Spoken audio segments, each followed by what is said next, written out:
Okay, so here we are set up with my sewing machine, ready to do the free machine embroidery. You might be able to see I've already started this off. I decided this time I'd keep all my fabrics pinned on, and starting from the top I'm going to work my way down and stitch them in place. I did take off some of the more textured pieces, the little knitted bits, and I'm keeping those off for now whilst I work out what I'm going to do with the rest of this bit. I'm just doing very simple wiggly waggly stitching. I've got my machine set up with its darning foot on. It could be a darning foot or an embroidery foot. I always put my lever down because that means that everything's engaged properly. I do reduce my top tension a little bit, but you may not need to do that with your machine. Every machine, I would say, is different. I do put my stitch length to 0 because I'm going to be controlling that, and all I'm going to do is actually switch my machine on, which is very helpful, and I'm just going to stitch.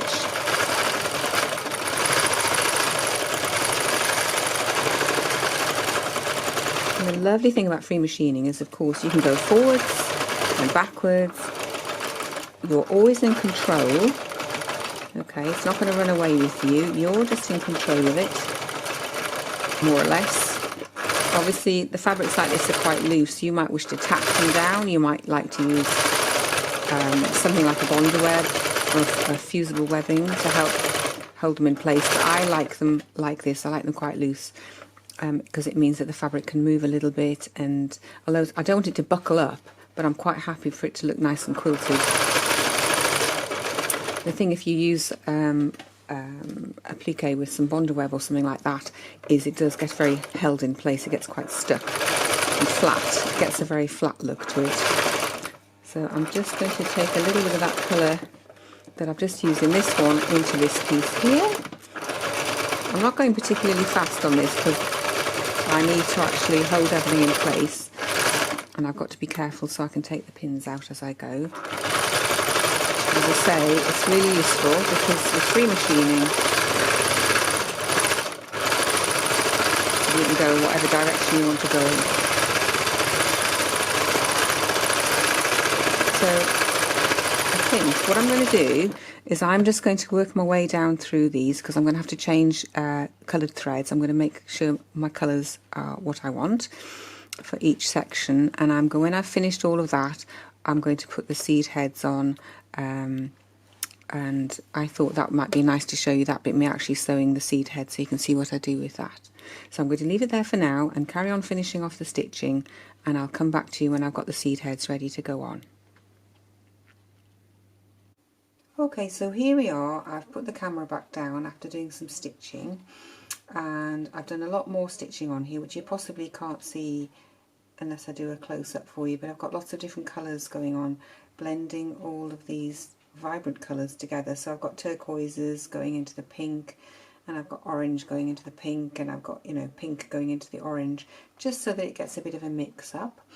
I've decided I'm going to add a little bit of this nice coppery net to add a bit of bling up to this area up here. I might split it a little bit more and then add maybe some copper thread onto that, or maybe some gold thread. I haven't quite decided. I would say that anytime you're not really sure about what exactly you want to do, just make yourself a little sample. So cut a piece of your background fabrics and put some of the colours on, stitch them down, and then you can play around and see exactly what colours you'd like to use. It's really helpful to do that. You might notice that on this little bit of the orangey knitwear, I decided to cut the edge off that because I thought, here we go, that's the edge that I cut off, which I might keep and use for something else. I decided that I was kind of looking at the edge of that. I was looking at the edge rather than just the colour, so I've taken the edge off that.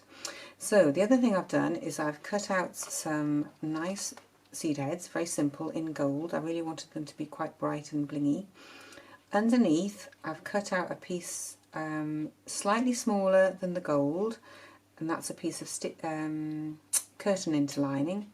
You could use some sort of wadding. It's just that I feel that I want these to stand up a little bit and be a bit quilted and stand up against these textures here. So as I say, making a sample is really helpful. I made a little sample of this.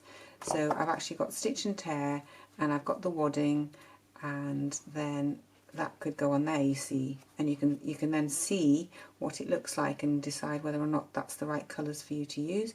You could do a different sample and use different coloured stitching, but I've decided I think the black is what I want. I want quite a graphic look to these seed heads. Okay, so that's my little sample for those.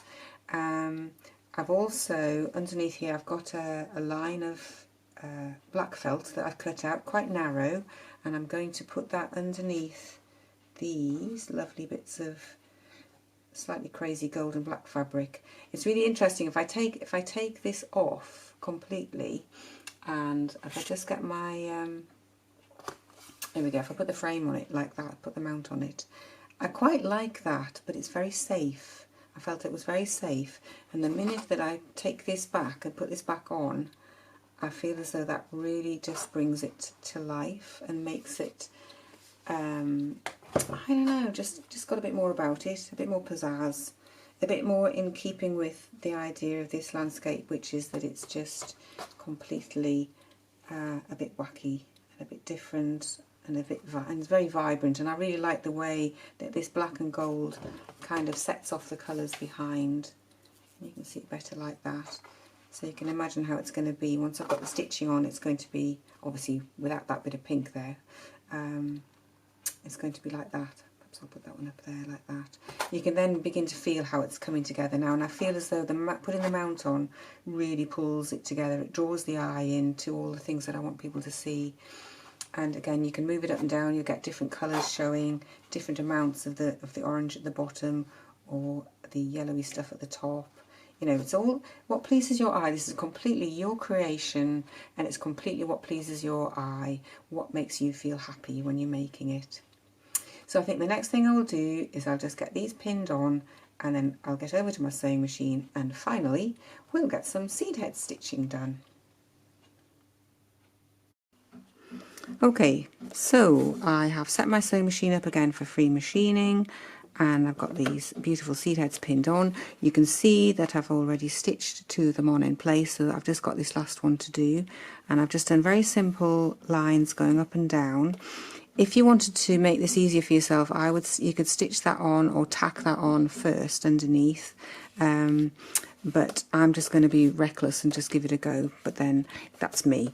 Right, so I've set it up, I've got my needle in, and I've actually pulled up the bottom thread, so I can just cut those off in a minute.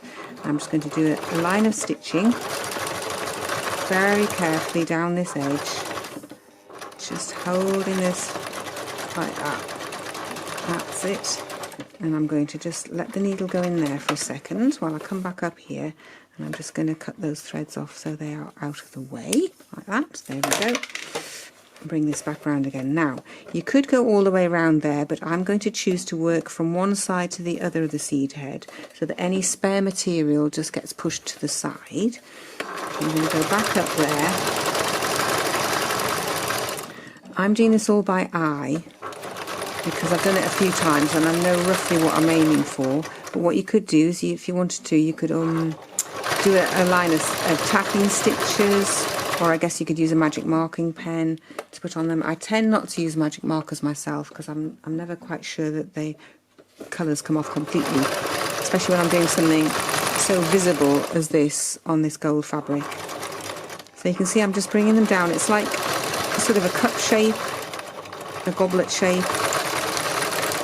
And I'm not too concerned where the lines go, as long as they're roughly in the right place, that's fine. The beauty of free machine embroidery is you can go over it again, you can do more than one line so that you actually end up with something that looks reasonable, even if you think it's completely wobbly or whatever. So I'm going to come back down now, around here, all the way around with one big swing. And there we go. Now I'm going to do my little circle bits here, which is quite straightforward. It's just going up and down and then round and round. So I'm going to go up and round and round and round. I'm going to go around 3 times because I want it to really stand out quite nicely. Coming back down roughly where I went up. As I say, it doesn't matter too much. Don't try to be too precise with this. If it wobbles, that's great as far as I'm concerned, because you're going over it more than once. And it's not meant to be perfect, it's meant to look nice, it's meant to look as though somebody real has sewn this. It's not being sewn by a computerized program. This is you doing your stitching with your machine. And honestly, if you could see this close up, you'd be thinking, gosh, that's very wonky. But I like that. I like the look of that. I like the fact that it's not perfect and precise. There we go. I'm going to do the last one there like that. And you could go over these lines again if you wanted to make them really stand out, but actually I think that's enough because I've got a double line around the outside. You could do another line going across the top if you wanted to do that. I think I might do that actually, just to give that a little bit of an edge to it. Okay, and then I'm just going to come down there actually once more and just finish it off on the stalk. Okay, I've already stitched my stalks on. Important thing to do if you're doing flowers or seed heads is get your stalks on first, and then they're in the right place, and then you put your seed head down on top of that. Okay, so that's all my seed heads stitched in place now. I will show you something which will perhaps make you laugh and realise that nobody's perfect. When I came to stitch this one on, I realised I'd put it on top of all of this rough turquoise stuff, and that my little round seed head tops were not going to be seen very well. So what I've done is I've gone over it. I don't know if you can see that. I've just put some gold stitching in there. You could do big French knots or something, and that just means that that's going to stand out. And I like that so much that what I'm going to do is I'm going to do that for these as well, I think, because I rather like that extra bit of bling effect. So I will finish this all off and I will show it you when it's all done and dusted. Okay, so welcome back to the final part of this little video. I'm going to show you the final piece. It's virtually finished, I would say. I've just got a couple of little bits to finish off on it, but I just wanted to show you what you can make using a little box of fabrics in all sorts of wacky colours you might not even think will go together. I used some really nice shiny threads on most of it. These are viscose, and that was really nice to use. Obviously you don't have to use those, but I just wanted to add extra shine to the picture that I was making. So I'll just, without further ado, show you what it looks like. That's the final piece.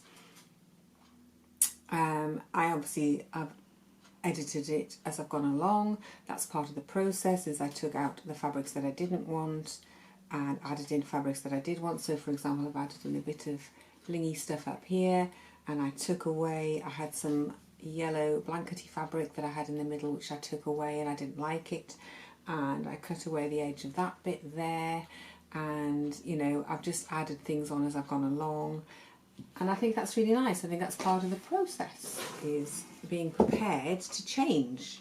Don't have rigid fixed views on what you're going to produce. Allow the process to alter what you do as you go along, because you know, we're all human, we're not machines, and I think the idea of producing something that's so perfect and so rigid and fits absolutely with what you thought it was going to be, then there's no space for exploring and evolving, and I think this is all about evolving. So I'll just put this little, oh here we go, I'll just put the mount on the front so you can see it perhaps a little bit more crisply. Oops, just pull that up there like that. I can pull that up a little bit and get a bit of the yellow in at the top. I don't know if you can see that, or I can pull it further down and get more of the orange in at the bottom. So again, it's all about choices. It's the process is all about you making choices and decisions. I think actually I prefer the word choice to decision. I think choice is a much softer thing to do than make decisions on things, and it's playing and looking at the fabrics, looking at the threads, and seeing what the composition is that pleases your eye and makes you feel happy. So I really hope you've enjoyed this video, and that maybe it's inspired you to get your fabrics out and just have a go at playing and see what comes out of your imagination. So until next time, just keep creating, and I hope to see you again soon in my studio. Bye for now.